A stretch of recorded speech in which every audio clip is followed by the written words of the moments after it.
एक दफ़ा का जिक्र है कि पहाड़ियों से घिरे एक छोटे से गांव में सुनी नाम की एक खुश मिजाज लड़की रहती थी।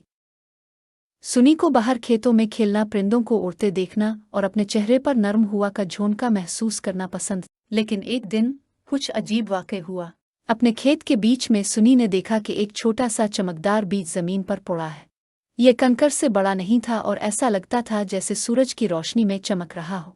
सुनी ने इसे उठाया और अपनी दादी को दिखाने घर पहुंची। देखो दादी, मुझे ये चमकदार छोटा सा बीज मिला। ये किस किस्म का बीज है? इसकी दादी मुस्कुराई और सुनी को बैठा दिया। बीज छोटे हो सकते हैं, लेकिन वो अपने अंदर बड़े राज रखते हैं। क्या आप इस बीज का जादू देखना पसंद करोगी?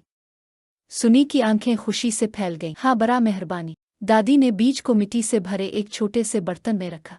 सबसे पहले हमें बीज लगाने और इसे पानी देने की जरूरत, लेकिन याद रखें बीज को बढ़ने के लिए सब्र, धूप और मोहब्बत की जरूरत होती। सुनी हर रोज बीज को पानी पिलाती थी जैसे दादी ने इसे कहा था। दिन गुजर गए लेकिन कुछ नहीं हुआ। सुनी को फिक्र होने लगी। ये क्यों नहीं बढ़ रहा दादी? इसने पूछा। दादी ने कहा लगाया, फितरत में हर चीज में वक्त लगता है सुनी। बीज मिट्टी के नीचे जुड़े उग रहा है जहां हम नहीं देख सकते। ये अपने ऊपर के सफर की तैयारी कर रहा है। सुनी ने काफी इंतजार किया। फिर एक सुबह जैसे ही सूरज पहाड़ियों पर निकला, वो बाहर भागी और हाँफने लगी। एक छोटा सा सब्ज पौधा मिट्टी से निकला। देखो, ये बढ़ रहा है, सुनी खुशी से बोली। जैसे जैसे दिन गुजरते गए, पौधा बड़ा और मजबूत होता गया। जल्द ही ये एक खूबसूरत सूरजमुखी बन गया जिसमें बड़ी सुनहरी पंखुड़ियां सूरज की रोशनी में चमक रही थी।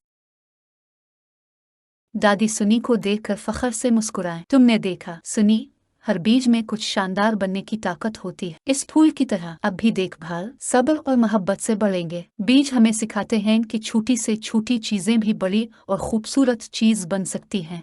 धूप चमकती हुई सूरजमुखी की तरफ देख रही थी, जो कभी सिर्फ एक छोटा सा बीज हुआ करता था।